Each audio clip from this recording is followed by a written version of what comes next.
I'm going to call this meeting to order.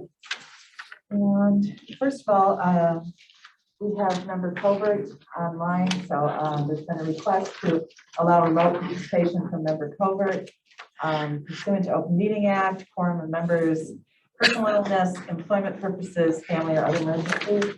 And Member Covert, you've indicated that you're not well. I'm sorry. So moved. Okay, so moved. Second. Second. Okay, all in favor? Aye. Okay, welcome, Member Covert. Okay, next, can we have a roll call? Ozark, Here. Covert, Here.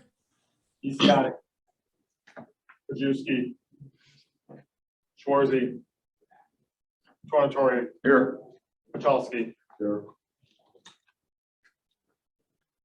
Okay, moving on. Do we have any public comment today? No public comment. All right. And next, can I have a motion to approve, or I'm going to move to approve the minutes of Tuesday, December 7th, 2021. Second. Okay, any comments, changes? Hearing none, all in favor? Aye. Okay. Next, we'll move to, I don't have any particular remarks today, but staff update. John, do you have? Yes, I do. A few things to cover briefly. Wilbur Corners service project. The county and the consultants are working together on a final report on options for the community. It's a more comprehensive look than just transportation options. So there'll be a number of different things that will come out of the report that we think are important for the community. We're planning for the final public and stakeholder meetings, tentatively looking at April 1st for a mobility rodeo in the neighborhood, which is a Friday. Happens to coincide with kind of the spring break around the area. Schools are off. People should be in and around the neighborhood. So we're looking at that.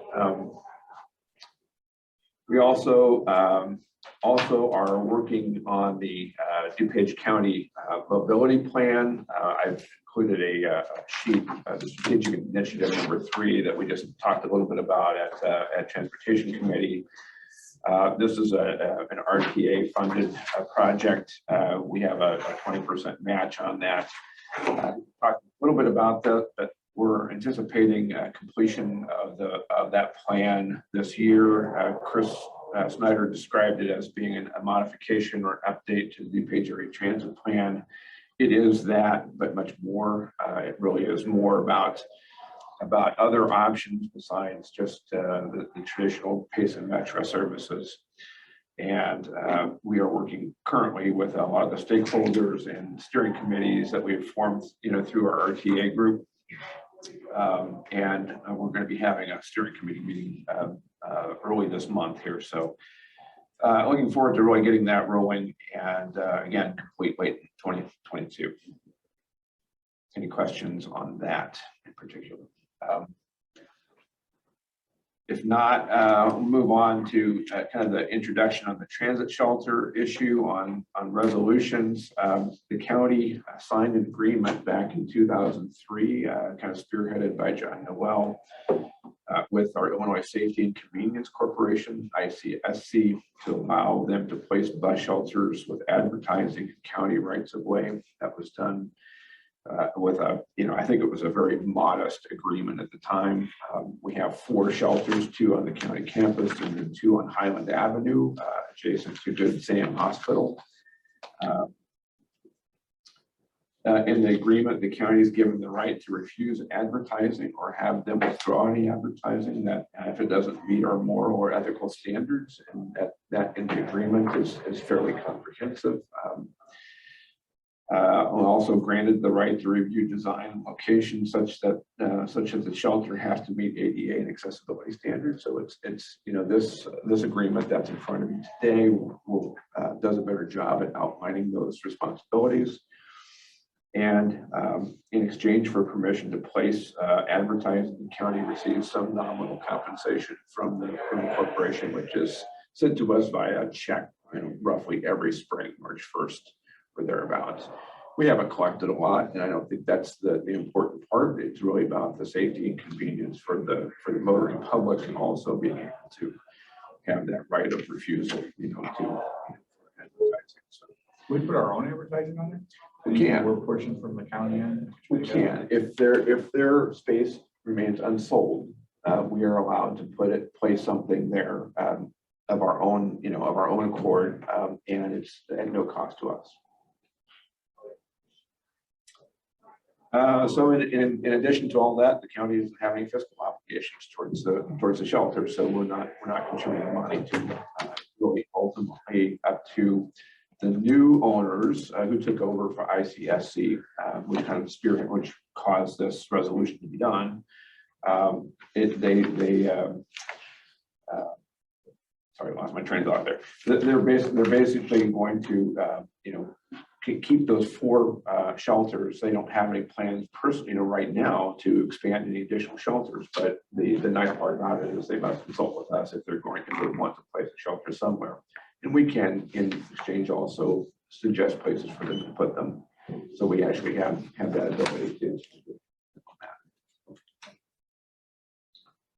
And that's it for my updates, and that kind of preempts the resolution item.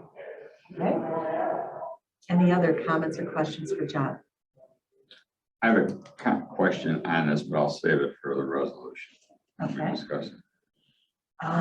In that case, I'm going to move for approval of PTR 011922, a resolution recommendation for approval of an agreement with New Transit LLC to install and maintain public transit shelters in DuPage County, with the county to share a proportion of annual advertising revenue. Second. Okay, I have a motion in a second. And Member Torrentori, did you want to start the Yeah, discussion? I don't see anything in this advertising agreement. View is the company that purchases and maintains the shelters, correct? Yes, they install them. And I don't see anything here, a hold harmless or an indemnification provision on the county for any damages to anybody. More importantly, if there's a problem with this, I think I read somewhere way back when. Oh wait, I'm sorry. I see an indemnification. Yeah, there's provision, section 8. here it is. Page 4. It was after what I thought was the signature page. I mean, I'm just concerned because somewhere I read about one of these shelters falling down or whatever on somebody, and that was obviously some significant problem. Okay. Yeah, All right. All right. I apologize. It came afterward. I thought it was at the end of the agreement. So we do have a hold harmless. Hold harmless is there. Okay. Yeah, I see it. All right. Well, that's good. Thank you. All right, thank you. Never mind. Thank As they you for used to answering say- your own question. As they used Member to say on Torrentori. Saturday Night Live. Never mind. Never mind. That's right. Okay, any other comments about the resolution? Any other? Okay, hearing none. All in favor of adopting this resolution? Hi. No opposed? Okay, the resolution passes. Next, we're going to move on to our partner reports, and let's start with PACE. Thank you, Chris, for being here today. Thank you, Chairwoman, and good morning, everyone.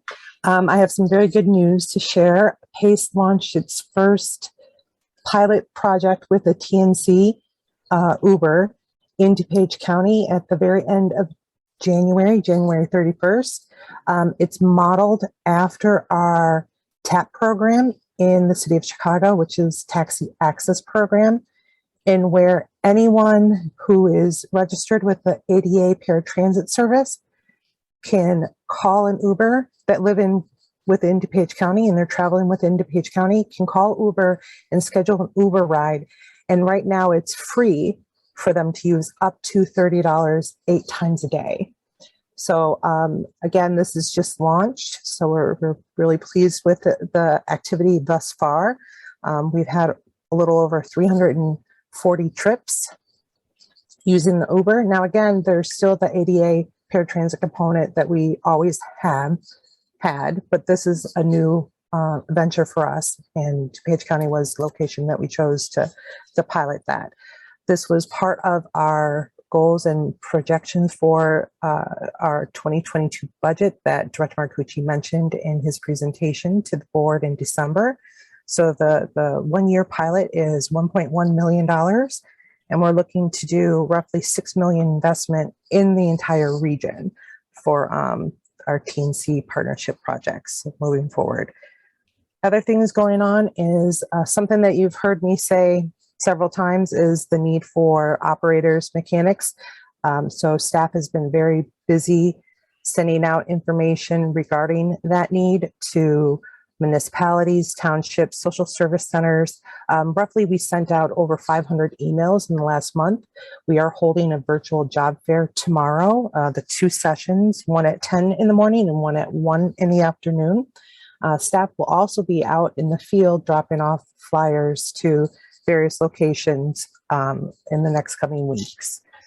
The only other thing I have is, although there's been a lift on mask requirements, it is still under federal law, the federal mask requirement is still in effect on public transportation. So we've sent out reminders to our riders and the general public through our GovDelivery software to let them know that that requirement is still a mandate on fixed route public transportation in general until at least March 18th of this month. And that's all I have unless there's any questions. Okay, thank you, Chris. I have a Thank you. quick question sure. about the TAP program. Yes. What would you say? You said 340 trips in 1 month. Oh, let me correct you there. I should have clarified. Sorry about that. It's 340 trips since the launch of it's a soft launch of the program. So we're looking at January 31st to today. Would you, January 31st is your soft launch or full launch? Right. Mm-hmm. Soft launch. Okay. How many unique users would you say out of that 340 trips? A little over 30. Okay. So the ones who know about it are definitely accessing it. Mm-hmm. Okay, Yes. thank you. You're welcome. Member Torrance, did you have a question? I did. I thought you said it was $30 a day per user and you use it 8 times a day. So it's a user subsidy program, but right now we're waiving the subsidy for the user in the program. So it's $0, but that $0 for that trip up to $30 value. So Okay, for example, for the TAP program, it's $3 for a $30 value trip. So 3 for 30. But right now we've waived that fee, that additional fee. So their ride up to a $30 value is paid by Pace, and they can use that it 8 times a day. up to 8 times a day. Yes, Which means 8 someone trips. could use $240 worth of Uber value a day. Yes. Okay, any other questions for Chris? Okay, thank you so much, Chris. Really Thank you. appreciate it. Sarah, welcome. Can you bring us up to speed? Hi, thank you. Thank you. Can you hear me okay? Yes. Okay. All right, perfect. So just an update from RTA, and then I'm going to do an update from my team, the mobility management. So from the RTA, we're continue to seeking feedback on the strategic plans, emerging vision, principles, and outcome. The RTA published an emerging vision for the Chicago's region transit system, which includes a short survey that you can take to add your feedback on. That's going to be open until March 11th. The survey and the publication can be found at rtachicago.org. It's on our main page if you're interested in reviewing and providing that feedback. From the mobility management side, from my team, we recently launched a fare program portal. So for individuals who sign up for the reduced fare and the ride free cards, they can now use our online portal to sign up versus using a paper application or having to go in person to a registration site. So this is going to be web-based. So anyone with a smartphone, a computer, a tablet would be able to access this. And this, they would be able to apply, replace, and renew that reduced fare and ride-free permit. The website for it is fares.rtachicago.org. And then from the Regional Mobility Manager Project, the one that Linda Chamberlain has been working on, it is still in the final report stage. It's in our communications department. So once that is finalized, it will be presented to RTA senior staff and then made public shortly after. And that's all I Thank have. you, Sarah. Does anyone from the committee have any questions for Sarah? Okay, hearing none. Thank you so much. Appreciate your update. Thank you. John, do we have a Metro representative today? Not at the moment. Okay. Thank you both very much. Really appreciate your input and your reports. Thank you. Moving onward, do we have any old business? Member Ryan. Yeah, I just wanted to advise the committee. I checked in with Chris Rose yesterday from PACE. Thank you, Chris, for getting back to me. Still one of our lowest income areas, one of our most diverse areas in DuPage County, unincorporated areas, Willowbrook Corner, does not have a commuter feeder route at all. It's been completely suspended throughout COVID, so nothing down there at all. So I just want to make the committee aware of that, and I think we're going to have a meeting, John Loper, Mary Keating, Member Ozog, to discuss possible use of ARPA funds to try to run a pilot program or do something that is specifically transportation. So I just wanted to share that with the committee. Thank you. Anyone else have any old business? Any new business? Okay, hearing none, I'm going to move to adjourn. All in favor? Aye. Okay. Thank you all very much for being here. Appreciate it. Thank you. Nice seeing everyone. Take care. Bye-bye. Thank you.